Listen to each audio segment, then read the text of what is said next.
So in this talk, we'll take a look at hassle-free reporting using Lumo.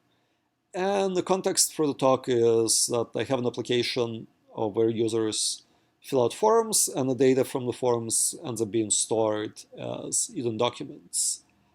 And then I have to use those documents to produce HTML and PDF reports. And one requirement I had that I wanted to be able to use the same templates to produce both HTML and PDF. Unfortunately, I couldn't really find any good HTML templating libraries for the JVM that could handle complex CSS. And I decided to instead take a look if there was anything available in the NPM ecosystem. And turns out there is a NPM module called Puppeteer. And what it does is drive headless Chromium and wrap it with a JavaScript API, so you can drive it programmatically. And one of the API calls you have is you can pass it a string with HTML and then have it produce a PDF using that, which is exactly what I needed.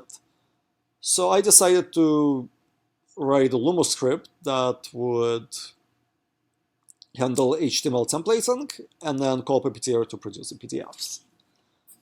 So the basic idea is we have a data file and the template file, and we combine the two to create a report that could be either HTML or PDF.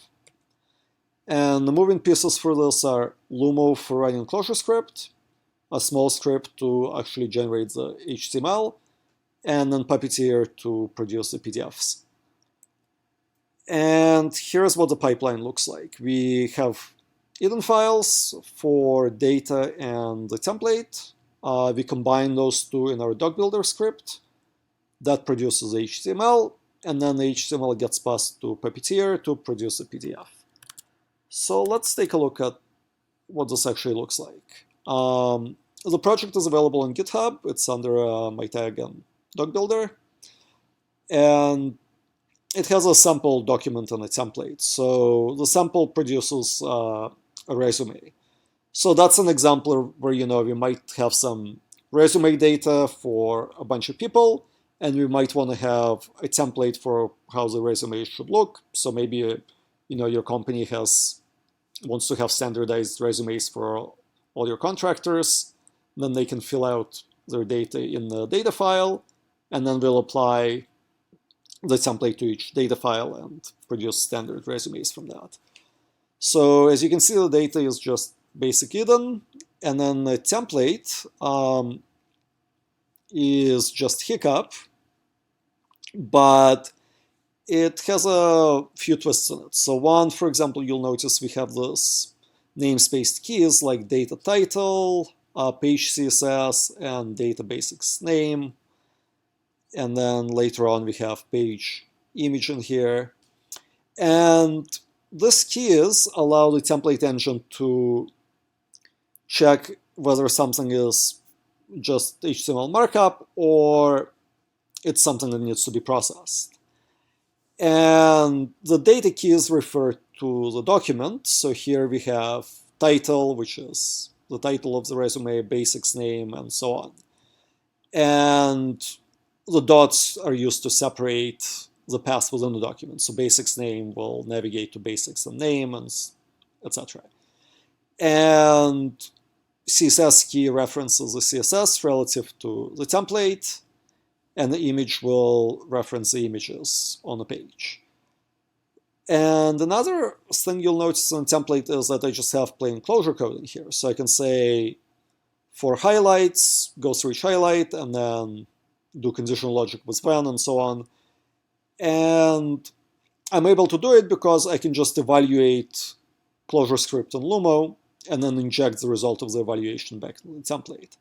So now we can take a look at the actual script. And it's pretty simple. It has a small built-in hiccup presser right here. And it's not super complicated. It just does a post walk on the data. And then for each node, it checks what kind of tag it is and renders a tag as a string. Then we have a template parser, and similarly, it will do post walk in the parse template function. And then here we have a conditional to check if something is CSS, image, or data node, and then inject the actual, or like run a function to process that element and inject the result back in the template. And once the template is populated, we'll run eval functions that can be seen here, and that basically just checks if something is a list and runs Lumo eval on that. And that's basically it. And then here we have the code to actually call Puppeteer and generate the PDF. And later on, we've got basically the initialization here that checks the command line arguments, creates a browser, and runs through supply documents and renders them. So let's take a look at how all of this actually looks in action. So here I'll have the project cloned, and I'll run the build script, and you can see it generates a PDF and HTML, and I can see them in a build folder here. So here's what the data combined with the template looks like in HTML, and here's the equivalent PDF, and you can see they look roughly the same. So that basically filled my requirements for the project, and that's it for the demo.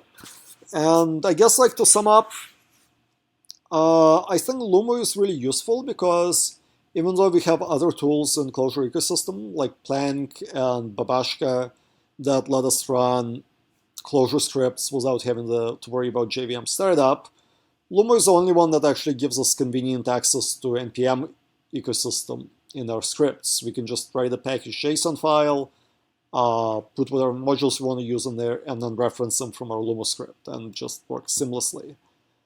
And the other interesting aspect is S expressions, because the reason it was so trivial to do is that I was just able to write Eden, and I didn't really have to come up with any fancy templating syntax. Like, the only syntax I've really come up with was putting dots for path separators. And like, if you compare it to other ecosystems like JavaScript, where React had to come up with JSX, which is a whole templating language, it's vastly more complex than what I ended up having to do.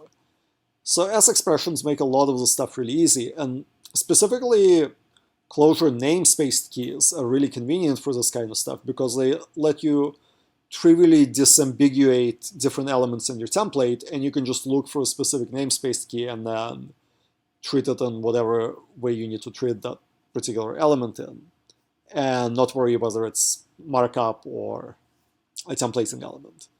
And that's all I have for today. Thanks for listening to my talk.